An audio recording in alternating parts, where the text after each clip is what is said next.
neste momento, Deus, através desta emissora, leva até você mais um programa de fé, com mensagens, hinos e orações a seu favor.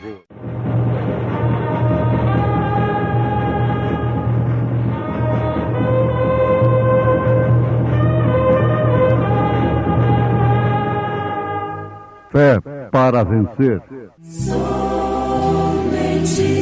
crer, somente crer, tudo é possível, somente crer. Aos quais Deus quis fazer conhecer quais são as riquezas da glória deste mistério entre os gentios, que é Cristo em vós, esperança da glória. Fervente oração.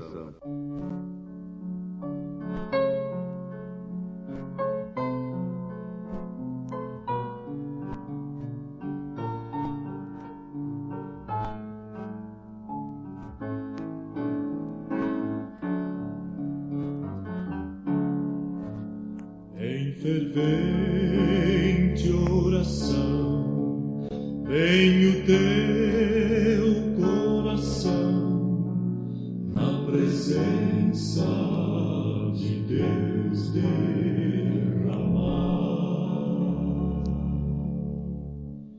mas não podes fruir o que estás a pedir, sem que tudo abandones no altar. Quando tudo perante o Senhor estiver e todo teu ser Ele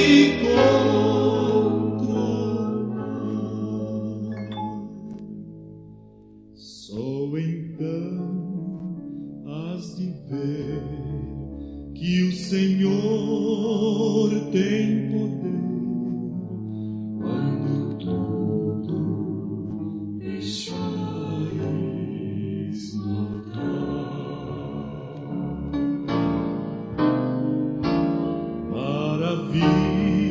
Maravilhas de amor te fará o Senhor, atendendo a oração que aceitar.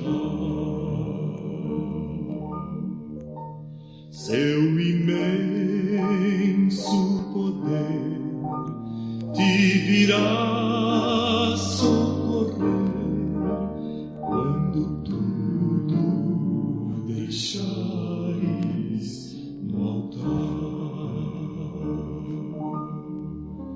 Quando tudo perante o Senhor estiver e todo teu ser Ele controlar, só então has de ver que o Senhor quando tudo deixares no altar.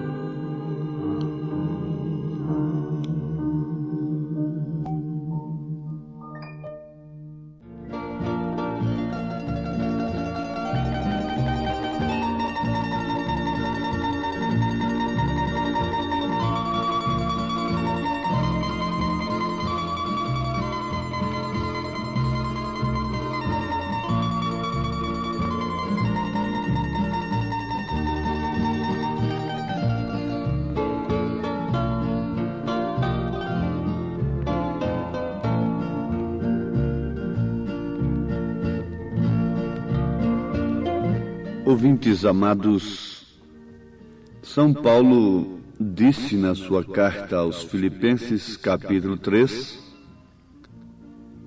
que não se cansava de escrever as mesmas coisas para a igreja, porque elas eram segurança para aquela igreja.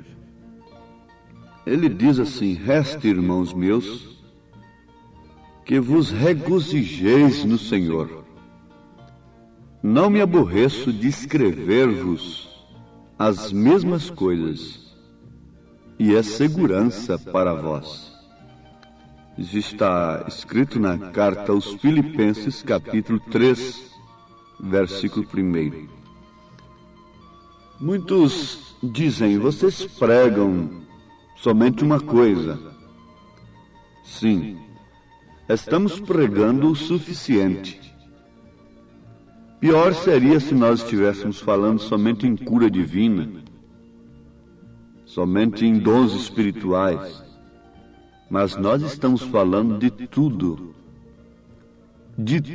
de bom que Deus tem para nós. Vale a pena, então, relembrarmos o que temos vos falado ultimamente.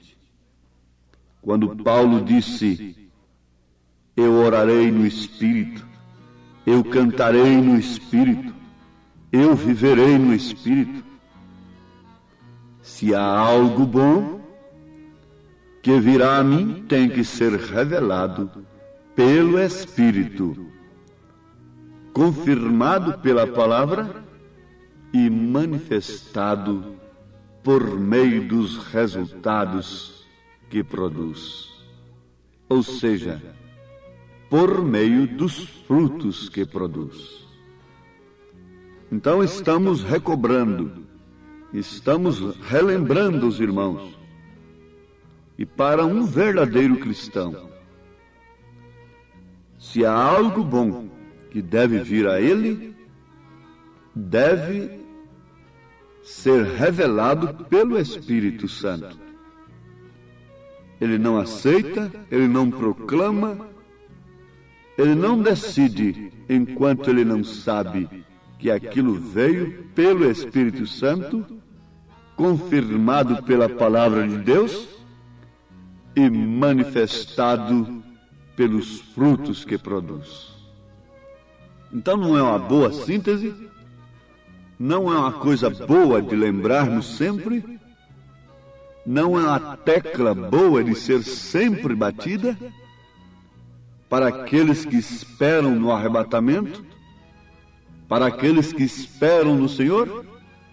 Ou isto vos cansa? Isto vos enfada? Não. O mesmo Paulo disse: oxalá me suportassem um pouco na minha loucura, porque eu estou zeloso de vós. Estou zeloso de vós. Tem alguém zeloso de vós nesta terra, neste país? Tem alguém com o zelo de Deus por vocês? Tem alguém que expressa o ciúme do Espírito Santo pela Igreja de Cristo? Tem alguém nesta terra que Deus tem levantado para levantar, empunhar a espada do Espírito em favor de vocês, da Igreja do Senhor, da Igreja de Cristo, para que ela não seja enganada? Paulo teve a convicção de dizer que ele sofria tudo, ele enfrentava tudo pela salvação dos eleitos. Os eleitos precisam conhecer a sua salvação. Paulo disse isto.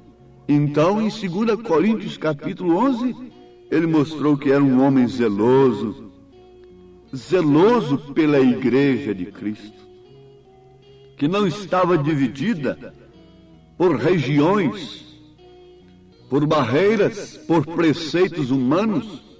Se Pedro estava agindo de uma maneira errada, de uma maneira fingida com aquela igreja, Então Paulo chamava na cara, como o fez. Disse: você não deve fazer isso. Você não deve fazer uma coisa desta. Oxalá me suportasses um pouco na minha loucura. Suportai-me, porém, ainda.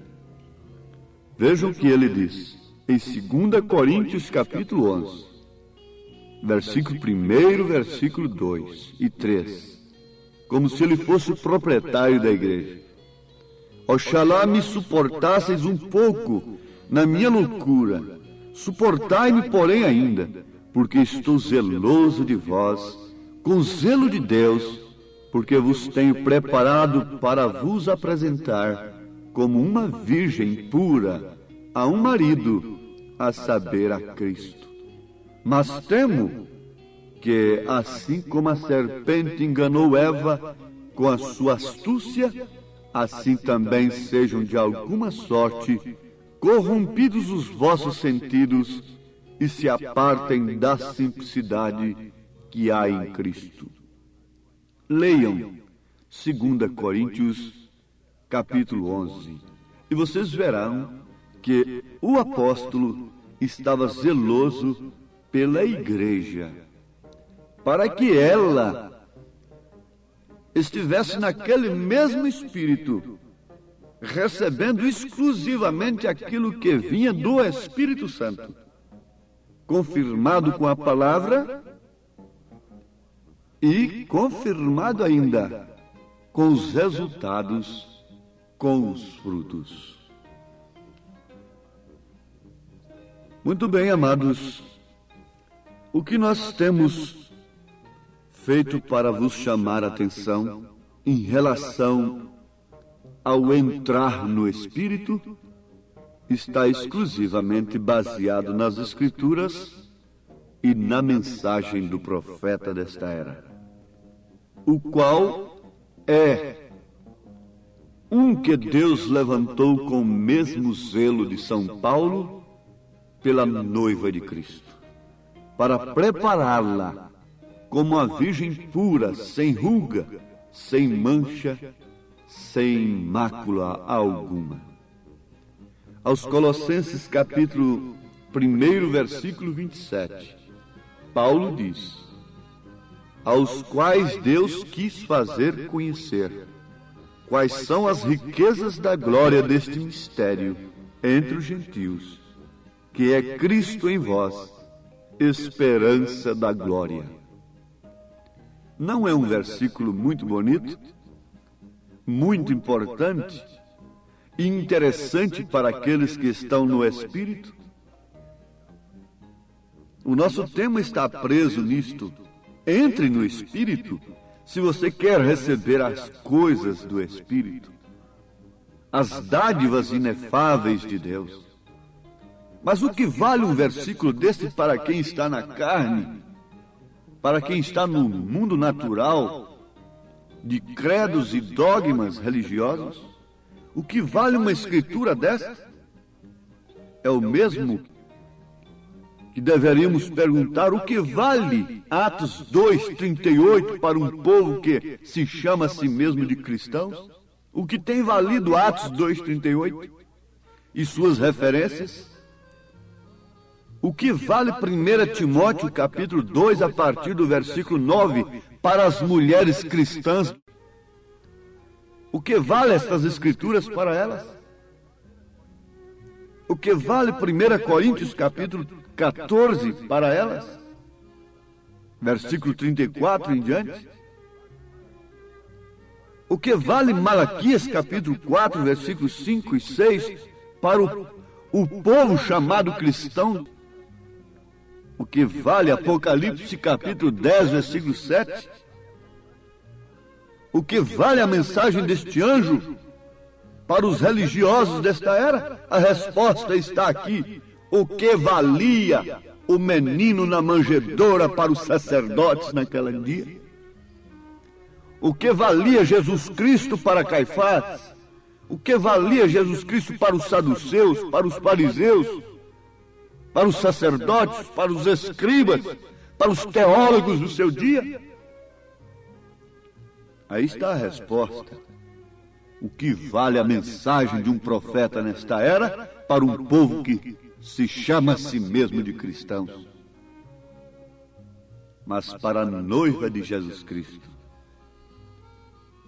ela é a riqueza da glória deste mistério entre os gentios, que é Cristo em vós, esperança da glória. Para os eleitos, ele é um mensageiro de Deus, Malaquias 4, versículos 5 e 6. Elias, restaurando a nossa fé, a fé apostólica. Para os eleitos de Deus, Atos 2:38 é simplesmente a obediência de Mateus 28:19. É o cumprimento da ordem usando o nome do Pai e do Filho e do Espírito Santo no batismo. Para os eleitos de Deus, o que está escrito em relação à cura divina é também simplesmente a palavra de Deus. Por isso, os eleitos de Deus, aqueles que têm entrado no Espírito, não deixam que sua fé seja negociada por mercenários da cura divina. Não se estabelece num evangelho de sublimidade de sabedoria humana, nem tampouco se confunde, se deixa levar por estas ondas que se levantam, nuvens sem água, conforme Judas disse. Não se deixa enganar por esses enganadores, falsos cristos. Falsos cristos quer dizer antipalavra, que tomam uma parte das Escrituras para fazer dela um cavalo de batalha, e com ela fazer fama, com ela fazer progresso, com ela construir, amontoar cimento sobre cimento, pedra sobre pedra nessa terra, para o fogo queimar tudo. Os seus esforços, ó híbridos, se transformarão em cinza. O híbrido é muito forte, o híbrido trabalha muito, dá um bom serviço, mas fique sabendo, ele não tem semente de vida, ele não tem semente própria, aos quais Deus quis fazer conhecer. Isso não é para quem quer, não é para quem corre, mas é para quem entra no Espírito, é para quem ouve a sua voz. As minhas ovelhas ouvem a minha voz, disse Jesus. E Paulo está dizendo aos quais Deus quis fazer conhecer quais são as riquezas da glória deste mistério entre os gentios, que é Cristo em vós, esperança da glória. Qual é o mistério que há para os gentios? É Cristo em vós. Qual o mistério que poderia haver naquele dia para Israel, para os judeus? Era Cristo. Mas tem uma coisa, ouvintes, que um mistério só é mistério enquanto não é revelado. Depois de revelado, deixa de ser um mistério. Mas Cristo não foi revelado aos judeus. Por isso até hoje permanece como mistério. Mas aqueles a quem Deus chamou, o fez conhecer. Inclusive, fez conhecer o seu nome. Jesus disse em São João 17, versículo 6, manifestei o teu nome aos homens. E no mesmo capítulo ele diz, eles fiz conhecer o teu nome. Você diz que é um gentil cristão e não conhece o nome do Pai, do Filho e do Espírito Santo até hoje? Falta alguma coisa, falta entrar no Espírito, ou caso contrário, você está na era da carroça ainda. está na era do automóvel, está na era do avião e achando que está fazendo muita coisa. Está satisfeito com isto, laodiceiano? Cristo está fora de tudo isso. Cristo está fora de órbita. Cristo está fora da igreja. A profecia de Billy Graham já se cumpriu. Apocalipse 3, que ele diz que eis que estou à porta e bato, isso é se referindo à era em que estamos vivendo. Não é propriamente ao indivíduo, mas à era da igreja. Eis que estou à porta e bato. E quando você está batendo numa porta, é porque você está do lado de fora. Você não está do lado de dentro para quem está do lado de fora abrir para você. Você bate na porta quando você está do lado de fora para quem está do lado de dentro abrir. Mas abre o seu coração aí dentro de uma organização religiosa para o que Cristo está te falando agora e vê se eles não te põem para fora. Peça o seu batismo em nome do Senhor Jesus Cristo hoje. E veja se você não será considerado uma herética. Você pode se vestir como você bem entender, como a moda exigir, como as meretrizes estão ditando para o mundo. Você não será excluída de uma organização religiosa.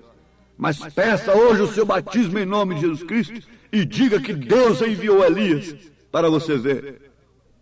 Eles te expulsarão, e isto é expulsar Cristo, é expulsar a palavra.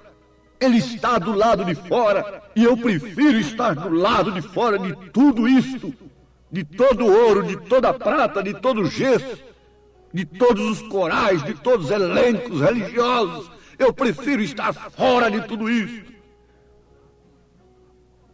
Como Davi estava lá fora chorando sobre a cidade, como Jesus estava lá fora de Jerusalém, expulso. Davi estava foragido de sua própria terra, a noiva, Cristo está foragida do que é dela. A terra nos pertence, a terra pertence a Cristo, a terra pertence à noiva de Cristo, a sua esposa. No entanto, ela tem que estar foragida de tudo que ela possui. Mas é por um pouco de tempo.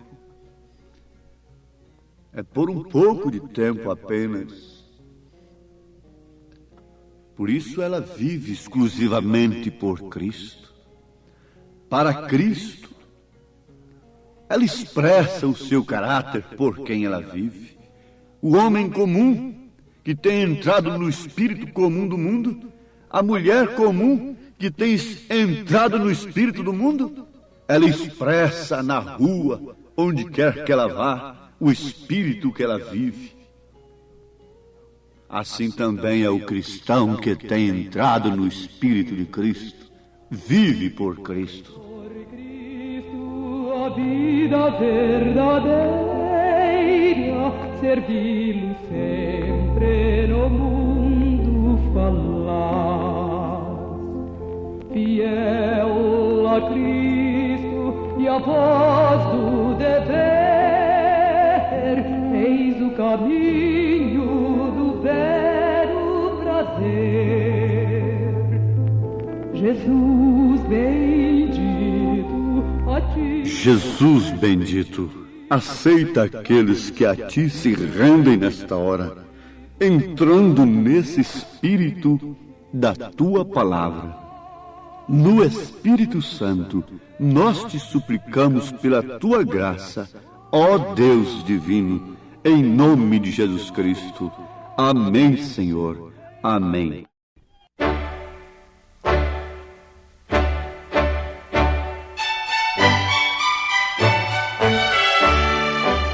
Ouvintes, escreva-nos pela caixa postal de número 15.020, 15020, CEP 74.501-970, Goiânia, Goiás.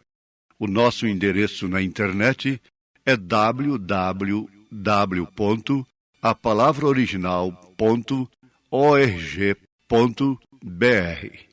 Volte a nos ouvir amanhã novamente neste mesmo horário, nesta emissora, se o Senhor nos permitir, com fé no Filho de Deus, a fé que vence o mundo.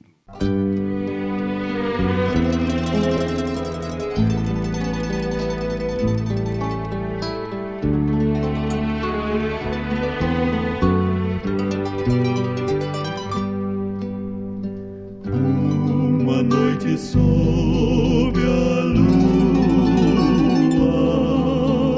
Cristo chorava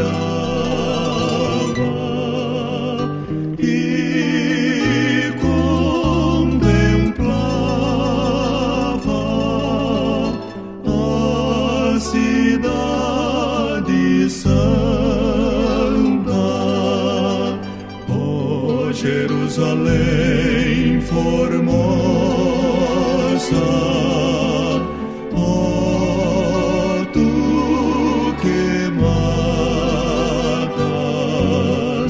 os que te envia o Pai do céu. Ó Jerusalém, Jerusalém, Santa Sião, o meu coração chora por ti. Como ao filho ávido ao abrigo de suas asas, venho hoje dar-te salvação.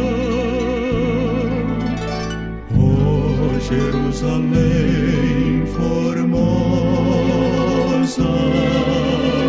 ó tu que matas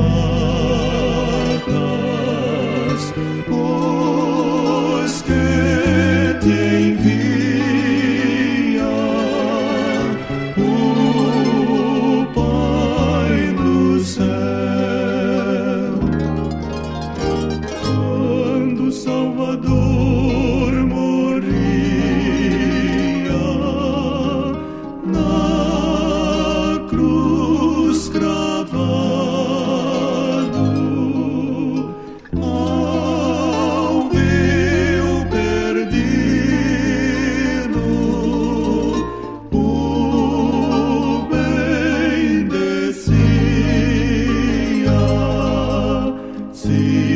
aceitas hoje o sangue por ti vertido, pronto te encontras para ir ao céu. Oh Jerusalém, Jerusalém, Santa Sião, o meu coração chora por ti. Como ao filho ávido ao abrigo de suas asas, venho hoje dar-te salvação. Oh Jerusalém, for